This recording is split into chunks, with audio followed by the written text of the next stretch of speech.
Dear student, welcome to second course of Agricultural Economics subject. So, course of this semester is Econ 242, that is Agricultural Finance and Cooperation. So, credit of this course are 2 plus 1, okay, and in this video we will discuss the theoretical as well as practical and reference book for this course. The theoretical syllabus of this course is divided in majority of two parts, that is first part is about the agricultural finance and second part is about the cooperation. Now we will see the first part of this syllabus is about the agricultural finance. So first topic, what is definition of agricultural finance, meaning, nature, scope, significance, what is microfinance and macrofinance. Then second topic is about the credit needs in agriculture.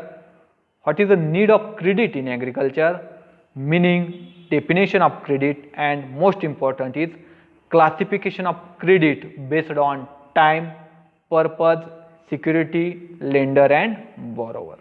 Okay. Then next topic, that is third topic, is about the credit analysis, which are the different economic feasibility test, that is returns to investment, repayment capacity and risk bearing ability. Means these are the 3 R's in the agricultural finance or related to the credit analysis. Then next, 5 C's of credit. Which are the 5 C's? Character, capacity, capital, condition, common sense, and 7 P's, which are the different principles of credit analysis. That is, first principle is about principle of productive purpose, principle of personality, principle of productivity, principle of phase disbursement, principle of proper utilization, principle of payment and principle of protection. Then next topic is about the methods and mechanisms of processing the loan application. Then next is, which are the different repayment plans of loan. Which are the different repayment plans of the loan, in that lump sum repayment or straight-end repayment, then amortized repayment plans, in that amortized decreasing repayment, amortized even repayment, then variable or quasi-variable repayment plans, future repayment plan and optional repayment plan. So this is about the loan, how we proceed for the to take the loan from the bank, what is the procedure, which are the steps we have to follow for obtaining the farm loan or bank loan, then which are the different repayment plans. And next topic is about the recent trends in agricultural finance, what is social control and why nationalization of banks happen. Okay. Then next part, what is lead bank scheme, what is origin of lead bank scheme, where is origin of lead bank scheme, which are the objectives of lead bank scheme, function and progress of lead bank scheme, then RRBs, that is regional rural banks, origin of regional rural bank, then objectives of regional rural banks, function, progress and different RRBs in the Andhra Pradesh. Then next topic is about the crop loan system. Crop loan system in India. Okay, objectives of crop loan system, importance of crop loan system in agricultural finance, then scale of finance, estimation, term loans, objective and interest rate and Kisan credit cards. Then next topic is about the schemes for financial weaker sections, different schemes of government of India for the financial weaker sections. In that we have to see the first scheme, that is DIR, means differential interest rate, then IRDP, that is integrated rural development program, then GKY, that is Ganga Kalyan Yojana, then SGSY, that is Swar Jayanti Gram Swarozgar Yojana, self help group, etc. We have to study in detail about these schemes. Then most important, crop insurance. What is crop insurance? Which are the different schemes of crop insurance? What is advantages of crop insurance or progress of crop insurance schemes in India? limitations in application of crop insurance, then Agricultural Insurance Company of India, then NACE, National Agricultural Insurance Scheme, which are the silent features of NACE, and weather insurance. Okay, means we have to study in detail about the crop insurance and different schemes in crop insurance. Okay, then next topic is about the higher financing agencies. Which are the higher financing agencies which are providing financial support to agricultural sector? In that, most important is Reserve Bank of India, RBI, then origin of RBI, objective, functions of RBI, and role of RBI in agricultural development and finance. Then NABARD, most important, National Bank for Agricultural and Rural Development, origin of NABARD, which are the different functions of NABARD, activities and its role in agricultural development.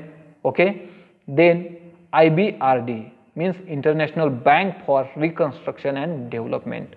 Okay, then at international level, IMF, that is International Monetary Fund.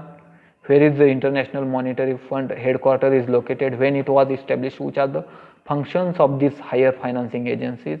Then IDA, International Development Agency, then ADB, Asian Development Bank, and Deposit Insurance and Credit Guarantee Corporation of India.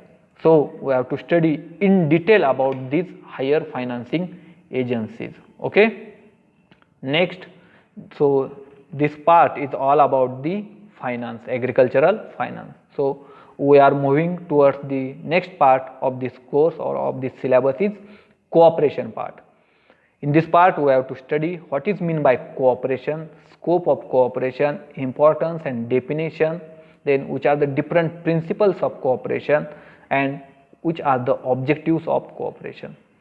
Next topic is about the origin of cooperation, history of Indian cooperative movement, then cooperative movement during pre-independence period or pre-independence era and post-independence era. What is progress of cooperative movement during post-independence period? Then next topic, shortcomings of Indian cooperative movement and which are the different remedies, recommendation of various committees in the cooperation, development of cooperative credit and non-credit organization, and cooperative credit structure. That is 3 tier, 2 tier, different cooperative credit structures are there. We have to study in this topic. Then next most important topic is classification of cooperative credit institutions. In that, short term, medium term and long term credit. Then PSCs, that is primary agricultural cooperative credit societies. Then FSS, we have to study about the farmer service societies. Then MPCS, that is multi-purpose cooperative credit societies, and LAMS means large size Adivasi multi-purpose cooperative societies. And next is which are the different objectives of these LAMS, PSCs, MPCs, okay, functions and reorganization of rural credit delivery system and concept of single window system in Andhra Pradesh, mutually aided Cooperative Societies Act in 1995. So this is the part of cooperation we have to study in this course. Next is this all about the theoretical syllabus. Now we have to discuss about the practical syllabus. In first exercise, working out the various repayment plans. Okay, repayment plan of loan. Okay, then study of commercial bank, RRB, study of NABARD, study of PSCs, DCCBs means district central cooperative banks, study of SHGs means self-help groups. So some part of theory and some part of practical is same or common part we will study togetherly. Then estimation of scale of finance, estimation of indemnity in case of crop insurance, estimation of credit limits under Kisan credit card, then study of FSS, farmer service societies, study of dairy cooperatives, any other cooperative institutions. In a dairy cooperative there are various Gokul, there is example of Gokul dairy cooperatives. Then appraisal of loan proposal, a case study. Okay, how to prepare a crop loan proposal, we have to study in detail as a case study. Then techno-economic parameter for preparation of projects, means project appraisal techniques. Then preparation of bankable projects for various agriculture products and its value added products. Then last two topic is about the seminar on selected topics and final practical examination. So this is all about the practical as well as theoretical syllabus of agricultural finance and cooperation. Okay, very less syllabus is for this course, but the credits are 2+1. Dear student, kindly attend all the lectures because your examination will be in offline mode for this semester. Okay, now we have to see the which are the reference books to study this course. First reference book is Agriculture Finance and Management by Subba, Reddy and Raghu. This is the most important book for this course. And next book is Agricultural Economics by Subba, Reddy. In this book also they have given very nicely all the syllabus of agricultural finance and cooperation. So thank you.